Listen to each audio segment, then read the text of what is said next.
حضرت ابو ہریرہ رضی اللہ تعالیٰ عنہ سے مروی ہے کہ حضور صلی اللہ علیہ وسلم نے ارشاد فرمایا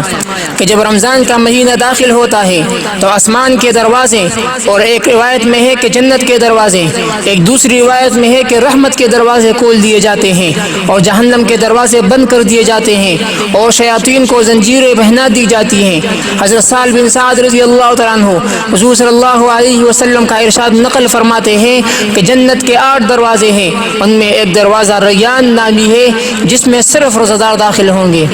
ابو ہریرہ رضی اللہ تعالیٰ عنہ سے روایت ہے کہ حضور صلی اللہ علیہ وسلم نے ارشاد فرمایا کہ جو شخص ایمان اور طلب ثواب کی نیت سے رمضان کا روزہ رکھے اس کے پچھلے گناہ بخش دیے جائیں گے، اور جو شخص ایمان اور اخلاص کے ساتھ رمضان میں عبادت کرے اس کے گزشتہ معاصی معاف کر دیے جائیں گے، اور اسی طرح جو شخص شب قدر میں ایمان و احتساب کے ساتھ عبادت میں مشغول رہے اس کے پچھلے گناہ معاف کر دیے جاتے ہیں۔ حضرت ابو ہریرہ رضی اللہ تعالیٰ عنہ کے حوالے سے حضور صلی اللہ علیہ وسلم کا ارشاد نقل کیا گیا ہے کہ آدمی کے ہر عمل کا اجر 10 سے 700 گنا تک بڑھا دیا جاتا ہے، مگر اللہ تعالیٰ فرماتا ہے کہ روزہ اس سے مستثنا ہے، اس لیے کہ وہ صرف میرے لیے ہے اور میں ہی اسی کا بدلہ مرحمت فرماؤں گا، کیونکہ روزہ دار اپنی خواہش اور کھانے پینے کو صرف میرے لیے چھوڑتا ہے۔ روزہ دار کے لیے 2 خاص فرحتیں ہیں، ایک اس کے افطار کے وقت اور دوسرے پروردگار عالم سے ملاقات کے وقت، اور روزہ دار کے منہ سے آنے والی بو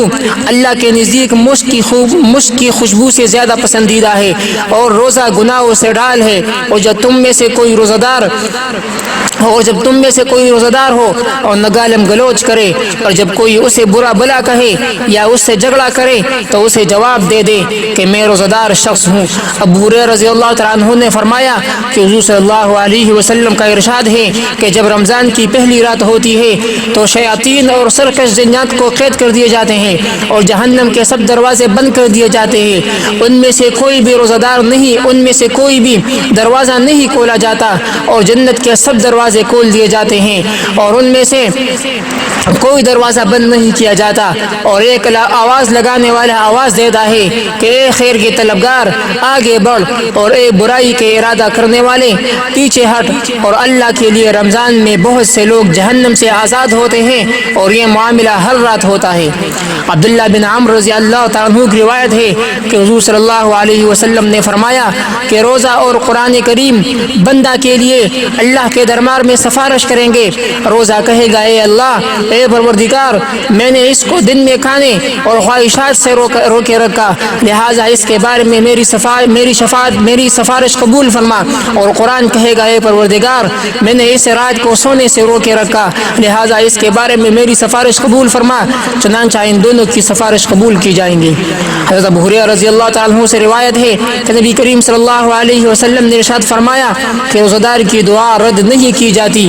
حضرت ابو ہریرہ رضی اللہ تعالیٰ عنہ سے روایت ہے کہ پیغمبر علیہ الصلوۃ والسلام نے فرمایا کہ 3 شخصوں کی دعا رد نہیں کی جاتی، ایک روزہ دار کی افطار کے وقت، 2 عادل بادشاہ کی دعا، نمبر 3 مظلوم کی دعا۔ حضرت عبداللہ بن عباس رضی اللہ تعالیٰ عنہ فرماتے ہیں کہ جب رمضان کا مہینہ آتا تو حضور صلی اللہ علیہ وسلم ہر قیدی کو چھوڑ دیتے اور ہر سال کی مراد پوری فرماتے تھے۔ حضرت عبداللہ بن عمر رضی اللہ تعالیٰ عنہ حضور صلی اللہ علیہ وسلم کا ارشاد نقل فرماتے ہیں کہ رمضان کے لیے جنت کو شروع سال سے اگلے سال تک سجایا جاتا ہے۔ پھر جب رمضان کا پہلا دن ہوتا ہے تو ایک مخصوص ہوا عرش خداوندی کے نیچے سے جنت کے پتوں سے گزرتی ہوئی خوبصورت حوروں تک پہنچتی ہے تو وہ عرض کرتی ہے اے پروردگار، ہمارے لیے اپنے بندوں میں سے ایسے جوڑے منتخب فرما جن سے ہماری آنکھوں کو ٹھنڈک نصیب ہو اور ان کو ہمارے ذریعے سے آنکھوں کا چین نصیب ہو۔